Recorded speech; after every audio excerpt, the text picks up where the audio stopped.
E hoje você lida com a primeira infância, né, você é especialista na primeira infância. Você sente essa ligação entre primeira infância e traumas geracionais?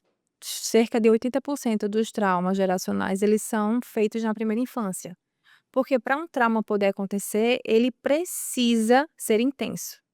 Mas para ele poder ser intenso, precisa de um receptor imaturo, ou seja, uma criança, né. Normalmente, se você é criança e sente algo que tem um adulto que aconteceu a mesma coisa com esse adulto vai ter mais ferramentas. Então o trauma fixa quando aquela pessoa, o receptor, no caso a criança, ele não tem ferramentas para lidar com isso, e aí se transforma num padrão traumático, né, num trauma.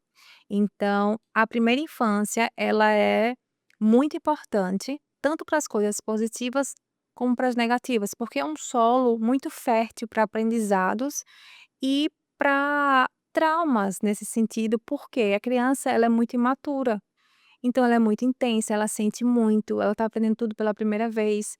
Então realmente, a gente quando vai falar sobre traumas, pode ser uma coisa que aos nossos olhos como adultos seja uma coisa que realmente: "Ah não, isso é um trauma, sofreu um acidente e perdeu uma perna", por exemplo, ou teve uma separação. Mas às vezes um trauma é simplesmente a criança não ser permitida a chorar. Eu já atendi casos, por exemplo, que, eh, uma mãe, ela ficava muito, enérgica e ela realmente não conseguia se controlar um pouco dentro dela, porque quando o filhinho dela chorava de 2 anos, ela ficava muito agoniada, só que ela não sabia por quê. Ela não batia nele nem nada, mas dentro dela, ela realmente assim, perdia um pouco do controle, ela ficava extremamente agoniada quando ele chorava. Quando a gente foi descobrir, depois de muitas sessões, ela simplesmente não teve na infância dela o direito de chorar. Então quando ela chorava, a mãe dela falava: "Engole o choro, isso não é nada".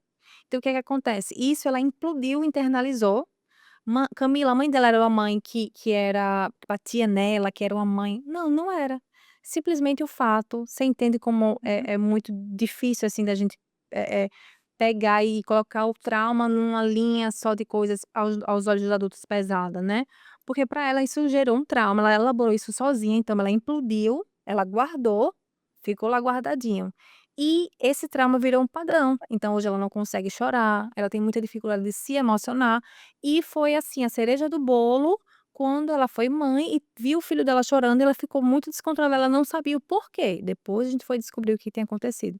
Então traumas são dentro desses fatores.